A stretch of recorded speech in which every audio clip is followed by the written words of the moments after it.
And today we're going to be talking about the MSA Millennium. This is by far my most popular mask on my store, and I am running low on stock. We're going to be disassembling and talking about the mask today. Now, first we have the VPU. This is by far the most expensive attachment. You can see my personal one's actually not that nice.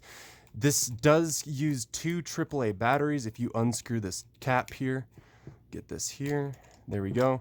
Two AAA batteries. Duracell or Energizer is what MSA recommends. If we set this aside, we've got a protective outsert here. These come in tinted, clear, and green.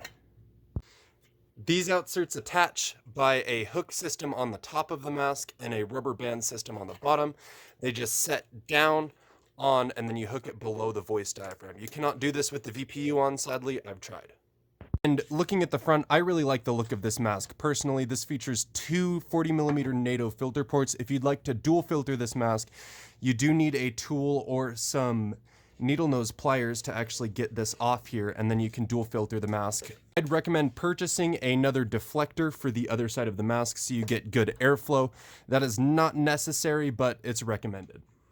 Now you can see my mask is very dirty. That's because I do end up using it a lot for events. I just wear it all of the time, whether I'm cosplaying or doing costume stuff, or just walking around the house sometimes.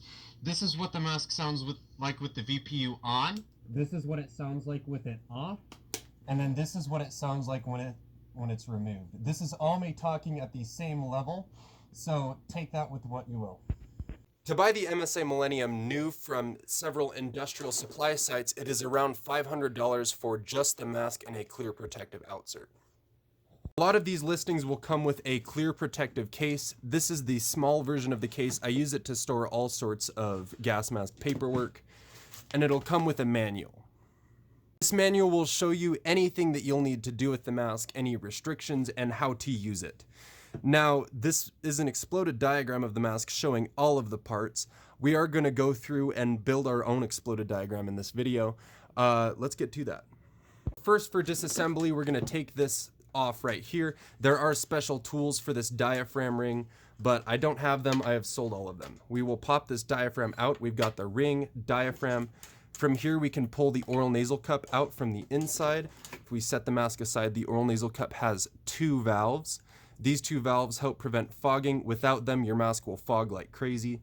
We'll set these two valves there. Now, looking at the mask, we can pop out the deflector here. It isn't recommended that you do this all of the time. It doesn't really help the seal of the mask.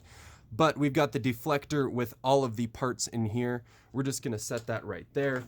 On here, we can pull off this guard here. This is the exhale guard, and the drinking system comes out as well. One thing that I will not be doing to my Millennium is removing the drinking system. It is glued in, and I would rather not compromise the seal of my mask. Now, moving on to this port here, I'm going to go grab a tool. I will be right back. You can just use needle nose pliers to remove this extra port, but this is an MSA spanner wrench. I know it looks super complicated. We're going to take this and fit them in the joints there and just twist. Now, after we've done that, this ring will come off. This is the secondary diaphragm ring, and we can pop the secondary diaphragm out. Maybe. There we go. When doing that, I accidentally pushed in the diaphragm. This will affect the speech projection of the diaphragm itself, but it's really not too big of a deal for me. On the bottom here, we can see the exhale valve. We can just straight up pull that out. All of these parts are available on my store, by the way. And looking at the back, these head harnesses do unclip. I do have a special skull cap for this one. This is less durable than the issued head harness, but it is a lot more comfortable. Looking at the VPU, this is what it looks like on the inside. It has a bunch of computer components. I don't really know what they do. I'm not a computer nerd, sadly. But I am working on a refurbished line of ESPs, which will make them significantly cheaper than the $140 they are in my store currently. We've got the mask fully disassembled. Let's put it back together. Starting with the exhale valve, we will put this in here. Take that, and then it has a tail on the other end, and you can just pull this up through the bottom of the mask if you have very thin fingers, or just push it hard and then pull it. Next, we're going to be putting in this diaphragm ring here. There is a seal here. Make sure that this seal is intact. This is one of the more important parts of the mask. This is a thin, soft rubber seal, and you want to make sure that it's intact. Otherwise, you will not make a good seal on your mask, and that would suck if you're in a hazardous environment. First, we're going to put the diaphragm in, then we're going to take the ring and screw it in by hand as far as we can go, which is not very far because I can't get a good grip on it. So we're going to take the tool, twist it around. There we go. Make sure it's snug, not too tight, but snug. Now we're going to be putting the exhale valve cover on. These are also going to be in my store if they aren't already. We're just going to push it on here and then make sure that this tab goes through the hole without ripping anything. Pull it down and over, make sure that it seats nice, and then wrap the drinking tube up, around, and then plug it back in. This keeps the drinking tube out of the way of the user and just easier to deal with. Next we have the oral nasal cup. This is going to sit right here on the mask to help make a seal with that voice diaphragm. We're going to have to poke the drinking tube straight through the bottom of the oral nasal cup and then let it sit like so. I don't know if you can see because my hands are in the way, but make sure that it sits flat and nice. If it doesn't, then your oral nasal cup may be warped. Next, we're going to move the head harness over the top of the mask. So I got that off camera because it is a little bit tricky, but you want it to look like this on the inside where you can see the plastic of the exhale valve assembly. Next, we're going to be folding the head harness back up to behind the mask. Next, we're going to be putting the voice diaphragm in the mask. This sits just like that. Make sure that it sits snug and is facing this way. If you can see orange in the voice diaphragm, you have it the wrong way, and it won't make a great seal and really won't sit nice. Next, we're going to put this ring on. There is a tool for the ring, but I've realized that rubber bands or just hand tight works pretty well. Just make sure that it's as tight as you can get it with your hand. Now, going to the inhale valve on this side, we're going to take the valve assembly and deflector, make sure it has a valve, spider valve, and a deflector here. We're going to tuck it inside of the mask. This might have been easier to do without the oral nasal cup, but it is how it is. We're going to tuck it in here. Another one of those hard fitting things. But you can see here it's crooked. We're just going to push it down, make sure that it makes a seal with the mask. That is the best thing to do. And then correct the deflector so it's pointing up. I don't know how well you guys can see that there. Now that we've got that, we're going to install the oral nasal valves. You want the stick part of the valve there, if you can see this, the stick part of the valve there to be pointing outside of the oral nasal cup. That will give you the best breathability and the least amount of fogging. If you reverse it, then your breath will go immediately on the lens and it'll be like you don't have an oral nasal cup in the first place. That, and you won't make a good seal with your face, and you'll have some breathing issues there. So let's get both of these in. These are a little hard to seat, but they're not horrible. There we go. Now we have a fully constructed mask. As you can see here, I've laid out every single accessory that I personally have for the Millennium. First, we have the Optical Kit. To install the Optical Kit, you smash it up like this. It hooks on that hook there. You do need to get special lenses for these optical kits. I would recommend going and seeing a glasses specialist, seeing if you can get custom frames for them. They will probably gladly work with you on that. That's all I've heard of for getting actual lenses for these.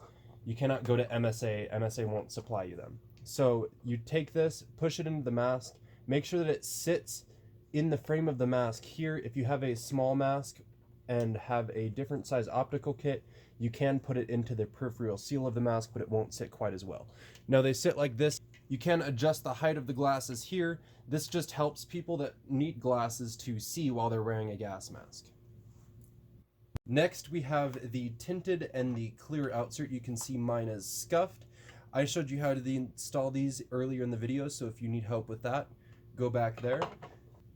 After that, we have the Hydrolink Adapter. This hooks up to a Camelback Hydrolink system.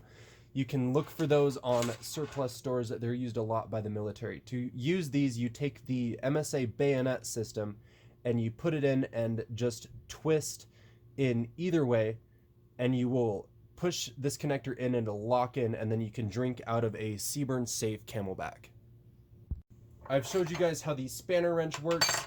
You should know how to install filters. I've showed you the MSA ESP2. Next, we'll be looking at this black canteen here. This is compatible with the Millennium and anything with that bayonet drinking system. You can see here we've got a gas mask adapter at the top. When using the canteen, you're going to plug this bayonet adapter into the top of the canteen. It has to be one with this style cap. You push it in, And just make sure that it makes a good seal, and then hold the canteen upside down. These are soft, so you can squeeze them. You can hear the air escaping into the mask there. And then you can just drink in a CBRN safe environment. Obviously, it's not recommended that you drink or expose yourself to any CBRN threats. Please don't drink in a CBRN environment. That's not really safe. After that, we have the Black Hawk leg bag. Now, these are advertised as black leg bags in my store, but they are most always manufactured by Black Hawk, which is a very reputable tactical company. These strap around your waist. I'll show you how to use these in another video, so stay posted for that.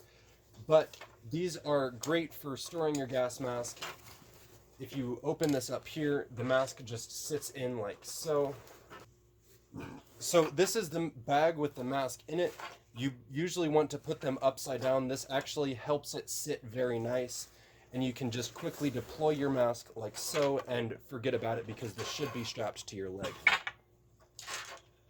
Now, I believe that's it for this video. Let me know if you guys liked it. I'm going to be doing some more overviews soon. And yeah, asbestos.